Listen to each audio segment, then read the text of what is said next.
Dragilor, bun găsit! Astăzi facem risotto cu roșii și busuioc, un orez foarte cremos care se face ușor și se face repede, are gust de vară pentru că îl decorăm cu frunzulițe proaspete de busuioc. Este nemaipomenit, o mâncare tare ușoară și tare gustoasă. Lista ingredientelor pentru 4 porții o avem aici, o avem și la descrierea videoclipului ca să o citiți mai ușor, o avem și în postarea de pe blog, de unde o puteți tipări dacă doriți. Câteva cuvinte despre orez. Orezul pentru risotto nu este cel pe care îl folosim și la sarmale. Avem nevoie de un orez mai special, dar se găsește în toate magazinele. E un orez mai bogat în amidon decât orezul obișnuit. Se numește orez Carnaroli sau Arborio.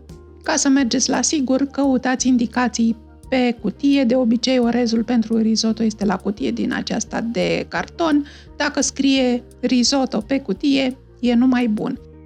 Ne mai trebuie roșii sherry sau, dacă e vară când mă urmăriți, roșii proaspete de grădină, e numai bine, 400 de grame, 3 căței de usturoi, o crenguță de busuioc, un cub de unt, cam 15 grame și 2 linguri de ulei de măsline. Le folosim împreună pentru că fiecare aduce altă aromă. Orezul are nevoie de lichid ca să fiarbă, iar lichidul acesta este o supă de legume sau o supă de pui. Până la urmă puteți să-l faceți și cu apă dacă nu aveți supă. Folosim 800 de ml de supă, dar ar fi bine să mai aveți acolo 50 de ml, 100 de ml, pentru că nevoia de lichid mai depinde și de tipul de orez. La final, ceea ce dă cremozitate și face mâncarea aceasta absolut specială este mozzarella. Am aici o mozzarella rasă, puteți să folosiți și mozzarella fresca din aceea proaspătă pe care o găsim ambalată în punguțe cu zer sau în cutii cu zer. Sare și piper după gust. Roșiile le tăiem jumătăți sau sferturi dacă sunt mai mari. Punem o tigaie să se încălzească, punem aici uleiul de măsline și untul să se topească și pe plită alături am o crăticioară cu supa pe care o păstrez caldă, pentru că vom adăuga din ea puțin câte puțin și trebuie să fie fierbinte, nu o punem rece peste orez. Trecem usturoiul prin presă și îl călim puțin, doar cât să își dezvolte aroma. Nu-l lăsăm prea mult pentru că usturoiul se arde repede și untul își schimbă culoarea.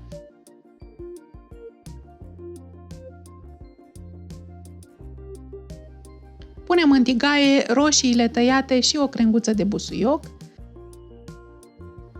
Le amestecăm din când în când și le lăsăm la prăjit până când roșiile se înmoaie puțin. Ele se vor mai găti și după ce punem orezul, deci nu trebuie să fie gătite de tot. Asta durează 3-4 minute. După ce s-au înmuiat roșiile, punem orezul. Orezul pentru risotto de obicei este prefiert, deci este spălat și gătit puțin, așa că în niciun caz nu trebuie clătit sub jet de apă rece, nu trebuie spălat, este deja curat. Îl adăugăm așa cum este în cutie și amestecăm la început pentru ca orezul să tragă din sucul de roșii și untul topit din tigaie. Punem de la început puțină sare și puțin piper, după gust. Reglați cantitatea de sare și în funcție de cât de sărată știți că este supa voastră de legume sau de pui pe care o folosiți. Mozzarella pe care o presărăm la final nu este sărată, doar dacă nu vă gândiți cumva să o înlocuiți cu parmezan. Și atunci, parmezanul fiind sărat, trebuie puțină atenție la cantitatea de sare. Începem să adăugăm supă puțin, câte un polonic și amestecăm după fiecare. Abia după ce orezul absoarbe supa pe care am turnat-o, putem să turnăm din nou. Tipul acesta de orez se gătește în felul acesta și nu ca cel pentru pilaf în care punem tot lichidul deodată. Deci orezul nostru trebuie să fie de fiecare dată însetat înainte să mai turnăm încă un polonic de supă. Dezavantajul, să zicem așa, la risotto este că nu prea poți pleca de lângă plită, trebuie să rămâi să amesteci continuu și să torni supă puțin câte puțin. Are în schimb farmecul lui cu care compensează acest mic neajuns, este foarte cremos, foarte pufos și delicios.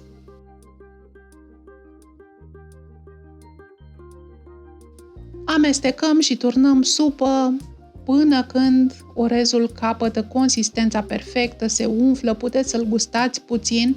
Oricum, orezul pentru risotto trebuie să rămână ușor al dente, deci să nu fie fiert foarte, foarte bine până când se înmoaie, ci să îl putem simți ușor între dinți, dar nu în mod neplăcut. Să fie ușor crocant. Ar trebui să dureze gătitul cam între 15 și 20 de minute, depinde și de tipul de orez folosit, depinde și de cât de prelucrat a fost înainte, cât de prefiert a fost. Dar e bine să luați cu o linguriță și să gustați ca să vedeți cum se prezintă boabele de orez. Oricum, pe parcurs, după ce deja ați trecut de jumătate din cantitatea de supă turnată în cratiță, o să simțiți la mână că orezul devine din ce în ce mai greu și se vede și în cratiță că își mărește volumul. Spre final putem să îndepărtăm și crenguța de busuioc care și-a făcut deja datoria și a aromatizat orezul nostru. Cum spuneam, la un moment dat orezul trebuie gustat ca să vedem dacă este suficient gătit sau îl mai lăsăm încă puțin. Cu ocazia asta verificați și dacă mai trebuie ceva, sare sau piper. Eu am mai adăugat doar puțin piper. Și când orezul este suficient de bine umflat și de bine gătit, am mai păstrat un polonic de supă pentru final și acum e momentul să adăugăm mozzarella rasă. Puteți înlocui mozzarella cu parmezan, dar mozzarella se topește mai frumos, e mai cremoasă și odată adăugată parcă se întâmplă o magie acolo în cratiță. Orezul nostru se transformă practic într-o cremă densă, aromată și delicioasă. Am pus și ultimul strop de supă cât să relaxeze puțin orezul la final și risotto e gata de servit. Se servește cald imediat după gătire. Sper că aveți un ghiveci de busuioc proaspăt pe pervaz. Folosiți câteva frunzulițe ca să decorați acest minunat risotto cu roșii și mozzarella. Dragilor, vă doresc poftă bună, să-mi spuneți cum a ieșit risotto și dacă v-a plăcut. Vă îmbrățișez cu drag până data viitoare. Numai bine!